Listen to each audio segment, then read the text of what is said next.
Hello there and welcome back to the channel. I hope today's going really well. I'm Grand Admiral and today we're breaking down episode 1 of the Book of Boba Fett, Stranger in a Strange World. If you haven't seen this episode already, do click off now so nothing is spoiled and go watch the actual episode because it's very good.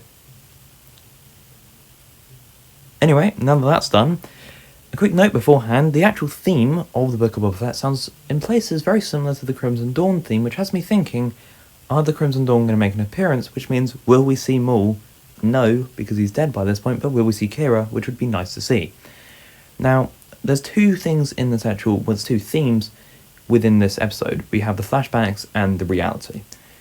Now, we start with the flashbacks, which are all caused when he's in the Bex tank, and some of the first flashbacks we see are Kamino, which is lovely to see after it being, Tipoca City being destroyed in the Bad Batch. We'll see Boba look at Jango Fett's helmet in the Petronaki Arena on Geonosis after Mace Windu's decapitated Jango Fett. Now, for all of you that have waited 38 years to see Boba escape from the Sarlacc pit, here we go. Now, Boba escapes the Sarlacc pit by pretty much burning a hole into the Sarlacc, but we'll get to that in a second. Now, whilst he's in there, he's able to actually, turn his light on from his rangefinder and sees a decaying stormtrooper whilst the armour is still intact, and he's able to take the breathing tube and is able to, breathe through it. He then, as I said, activates his flamethrower, which then causes him to burn a hole in the Sarlacc and is able to climb out through the charred hole in the Sarlacc that he just made. Quite a graphic way. We don't actually see him fully burn the hole, but we do see the flamethrower being activated, which then pretty much tells us how he breaks it out.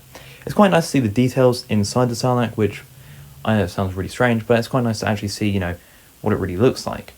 Now, this is different to the Legends version of how he makes it out, which he does that by tricking the Sarlacc into, strangling him, which then causes the jetpack to be activated because the Sarlacc, as it strangles it, turns on the jetpack by getting, tentacle around, or the internal stomach tentacle, I guess, around, and that causes then the jetpack to be activated. It malfunctions because, as we know, Han hit it with what really is just a stick or a spear, and then that causes a bit of an explosion, which then causes Boba to be regurgitated by the Sarlacc, and then obviously back alive, as you could say.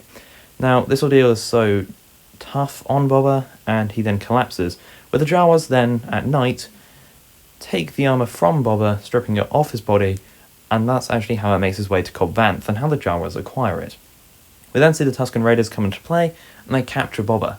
Now, Boba is then pretty much taken as their prisoner and dragged along to their encampment. He makes an attempt of escaping after tricking their Massif and, knocking it out by strangling it. However, he is recaptured after dueling one of the Tusken Raiders and loses the duel, meaning that he's recaptured, unfortunately. He's then woken from his flashbacks by Fennec Shand, who tells him that, some of the tributes are being, given to him now.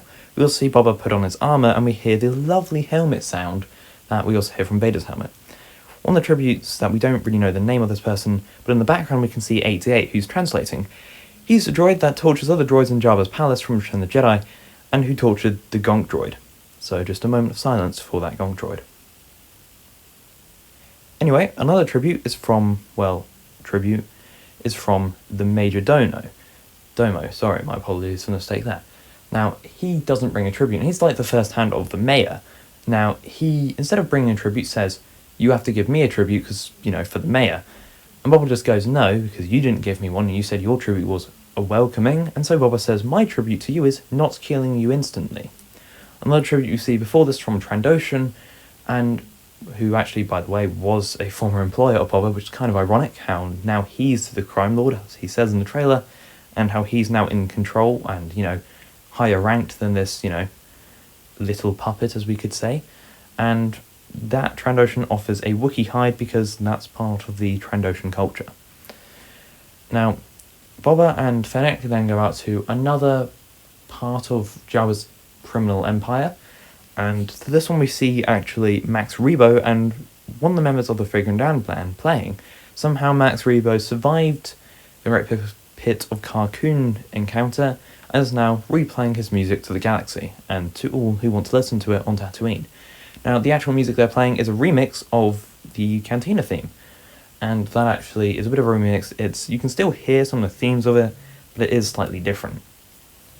Now, once they leave this place, obviously being given coins, as Fennec says, your helmet is shinier than mine, because here's his coins in.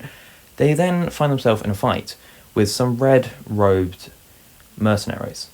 Now, I would guess at a glance, because it's red, maybe Crimson Dawn, but going on the trailer, it seems to be some of the Mage's hand, but I can't tell from this point of the show. Now, they use energy shields and also stun batons, as it seems, and they try to humiliate what looks to be, or even kill, Boba and Fennec Shand. Now, seeing as Boba has a jetpack, he could, in all fairness, get himself out of there. However, he knows that that would mean that Fennec would die, and so he stays and fights. Now, fortunately, the Gamorrean guards, who he pardoned from staying loyal to Jabba and Viva Fortuna, he pardons them, and now they're here, and they actually rescue him. And I do want to point out the actual skill of the Gamorrean guards. They're able to take out the mercenaries with ease, and even though one of them, well, I guess they don't really get away, because Fennec then captures one of them and kicks the other one off a roof. But Boba is then having to be taken back to his palace, well, Jabba's palace, but now Boba's palace, put back in his bacta tank, because this ordeal was so tough on him physically, compared to obviously what we see in The Mandalorian. In The Mandalorian, we see him with ease take out the stormtroopers because he isn't actually being damaged at all, because he's the one on a killing spree. In this, the actual mercenaries themselves are physically damaging, Boba, and so that does take effect on his actual wounds from the Sarlacc. Now, we then see more flashbacks, which I'm not complaining about, because these ones are really interesting. The younger Tusken, who's overseeing, I guess, Boba's capture, and also the Red Rodian, who we will just call the Rodian friend, I guess, because we don't really know his name. He then takes them to a moisture farmer's house, which is actually being robbed and attacked by a gang of Niktos. These Nikto bandits were also, I believe, not the same, but the same species as the one guarding Grogu in The Mandalorian. Now, these bandits do leave a mark, however, I have no idea what mark that is, so if you have any ideas, comment them down below. Now, once these bandits actually leave, we do see Boba's face actually kind of almost be horrified and actually ashamed and feel bad for the moisture farmers, showing how he now intends to rule with respect. And this kind of shows how he will get revenge later on this Nikto gang, as we see in the trailer, where he beats the heck out of that Nikto gang in the trailer. Now, he's then taken by the younger Tusken to dig for water, and whilst doing this, his Rodian friend uncovers a beast. Now, there is no record of this beast, so this is a new beast. Any ideas what you want to call it? Because I've got nothing, and none of the crew aboard the Eternal do either. So, any ideas, all of you, Imperial people? And so, this new beast has 6 legs, or 4 arms, 2 legs, as you call it, but it has 6 other limbs, and it stands on 2 feet and pretty much thrashes about with the other 4 hands. Imagine it as General Grievous as an animal, really. Now, this actual beast itself kills the Rodian, and before it's able to kill the younger Tusken Raider, Boba's able to strangle it. Now, this is actually similar in a way to how Leia kills Jabba. As we know, Leia kills Jabba by strangling Jabba. By doing so, she gets her freedom. Now, obviously, as we know, Boba strangles the beast and kills it, and they take back the head of the beast to the Tusken Raider clan, or encampment, and whilst the kid's going, "Look at my victory, I've just killed this beast," the actual chieftain of the Tusken Raiders goes pretty much, "I know that was you, Boba," and gives him water, pretty much adopting him into the clan and kind of almost respecting Boba and, pretty much saying, "Boba, come in, you're part of the clan now," which actually means that Boba has kind of gotten his freedom by strangling this beast, like how Leia got her freedom by taking out Jabba. Anyway, that's a complete breakdown of Episode 1, Stranger in the Sand, and also that title, in a way, is kind of a reference to a stranger as in this new world, obviously, that he's in, of being the Crime Lord, and obviously a stranger in a strange world, because he's a stranger in a strange world, actually, of the Tusken Raider encampment, and obviously it's a different side to Tatooine. It is nice to see the Tusken Raiders play this part, and I think it's really nice to see these flashbacks filling in the gap between Return of the Jedi and The Mandalorian. And I know some of you will go, where's the action-packed show Robert Rodriguez promised us? I'm sure it's coming, and this did have a lot of action, but I really like how this episode really showed us what was going on in the immediate aftermath of how Boba got out of the Sarlacc pit. Anyway guys, I will have a theory video coming soon to what I believe will potentially happen in these next episode going on for the show. I'll see you guys next time. May the force be with you, and have a great day.